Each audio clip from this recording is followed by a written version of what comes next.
اعوذ باللہ من الشیطان الرجیم۔ پناہ مانگتا ہوں میں اللہ کی شیطان مردود سے۔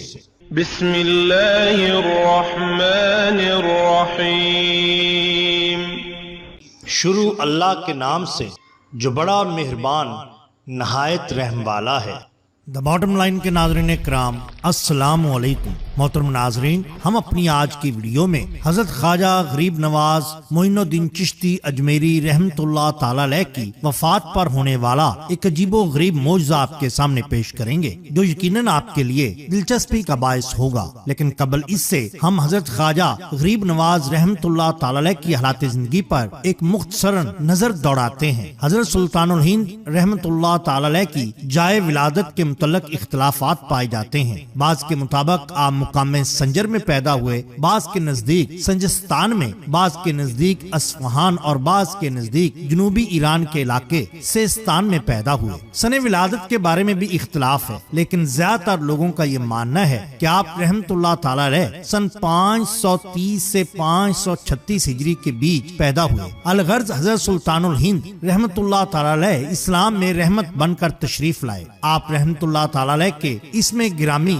بہت سے ہیں، زیادہ مشہور و معروف معین الدین حسن ہے۔ آپ رحمت اللہ تعالی علیہ کے والدین پیار سے آپ کو حسن کہہ کر پکارا کرتے تھے۔ آپ کے القابات میں مشہور و معروف لقب سلطان الہند حضرت خواجہ غریب نواز ہے۔ حضرت سلطان الہند رحمت اللہ تعالی علیہ نسلی اعتبار سے صحیح النسب سید ہیں۔ آپ رحمت اللہ تعالی حسنی حسینی سید ہیں۔ والد کی جانب سے حضرت امام حسین رضی اللہ تعالی عنہ اور والدہ کی جانب سے حضرت امام حسن علیہ السلام سے جا ملتا ہے۔ آپ رحمت اللہ تعالی علیہ کے مرشد پاک حضرت عثمان ہارونی ہیں، جن کے حکم پر آپ نے حج ادا کیا اور وہاں سے آپ کو غیبی طور پر ہندوستان جانے کا حکم ہوا۔ ہندوستان آ کر آپ نے یہاں پر اجمیر کے قریب ڈیرا لگا لیا۔ حضرت خواجہ معین الدین چشتی فرماتے ہیں کہ دوران مسافرت ہم ایک جگہ درویشوں کی صحبت میں بیٹھے ہوئے تھے اور آپس میں یہ رائے قرار پائی کہ لوگ اپنی اپنی ایک کرامت دکھائیں۔ اس مجلس میں شیخ علاء الدین کرمانی، حضرت خواجہ عثمان ہارونی، جناب محمد عارف رحمت اللہ تعالی علیہ اور میں خود شریک تھا۔ پھر سب نے اپنی اپنی کرامات دکھائیں۔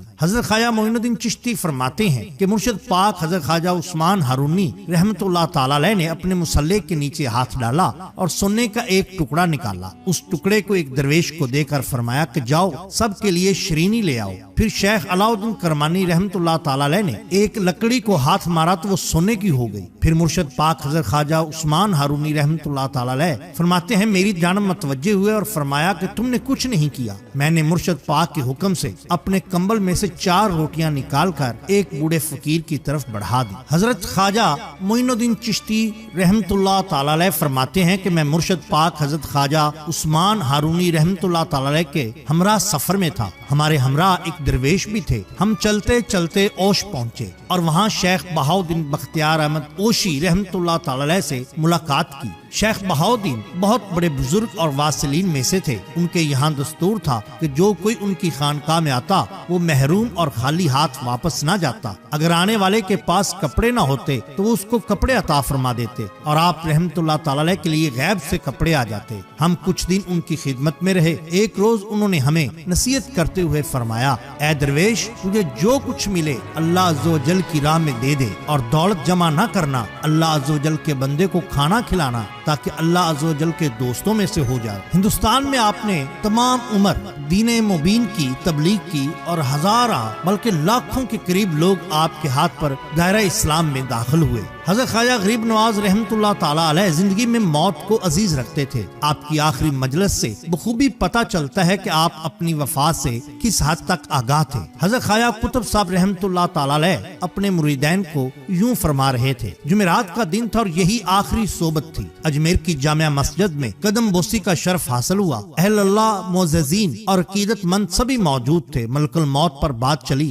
ارشاد ہوا کہ ملک الموت کے بغیر دنیا کی کیا قیمت؟ لوگوں نے دریافت کیا کہ ایسا کیوں؟ ارشاد ہوا کہ حدیث مبارکہ ہے کہ موت ایک پل ہے جو دوست کو دوست سے ملاتی ہے۔ حضرت خواجہ قطب الدین بختیار احمد کاکی رحمۃ اللہ علیہ کو خلافت اور سجادگی عطا کرنے کے بعد جب حضرت خواجہ معین الدین چشتی اجمیری رحمۃ اللہ تعالی علیہ نے ان کو رخصت دی تو اس سے چند دن بعد 6 رجب سن 633 ہجری بعد نماز عشاء آپ حجرہ میں داخل ہوئے اور دروازہ بند کر لیا، خدام کو اندر آنے سے منع کیا۔ ساری رات خدام حجرہ اور حاضرین کے کانوں میں وجد کی آوازیں سنائی دیتی رہیں، لیکن آخر شب میں یہ آواز آنا بند ہو گئی۔ صبح کی نماز کا وقت ہوا، حسب معمول دروازہ نہ کھلا تو خدام نے دستک دی، لیکن کوئی جواب نہ پا کر مجبوراً دروازے کو توڑا گیا۔ لوگوں نے دیکھا کہ آپ رحمت اللہ تعالی علیہ واصل بحق ہو چکے ہیں۔ انا للہ و انا الیہ راجعون۔ حاضرین نے آپ کی پیشانی مبارک پر یہ عبارت کلمہ غیب سے لکھی ہوئی دیکھی۔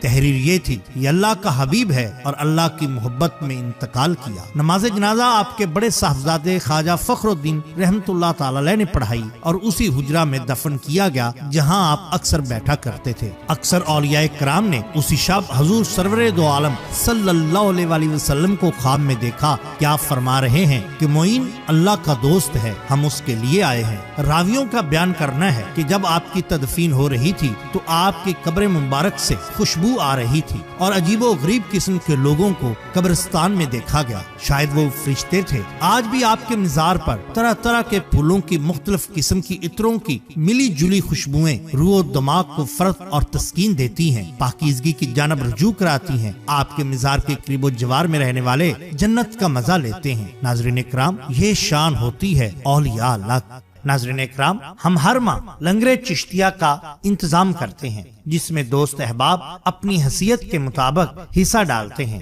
اگر آپ بھی لنگر چشتیہ میں اپنا حصہ ڈالنا چاہتے ہیں تو درج ذیل نمبر پر صرف 50 روپے کا جائز کیش کرا کر اپنا حصہ ڈال سکتے ہیں۔ اگر آپ کو ہماری یہ ویڈیو پسند آئی ہو تو لائک کیجئے، سبسکرائب کیجئے ہمارے چینل دا باٹم لائن کو، تاکہ ہم آپ کے لیے اور بھی بہترین ویڈیوز لا سکیں۔ اپنا اپنے دوستوں کا، گردنوا کے لوگوں کا بہت خیال رکھیے۔ اللہ اور اللہ کے رسول صلی اللہ علیہ وآلہ وسلم سے بیعت محبت کیجئے۔ آپ کا بہت شکریہ۔ اللہ حافظ۔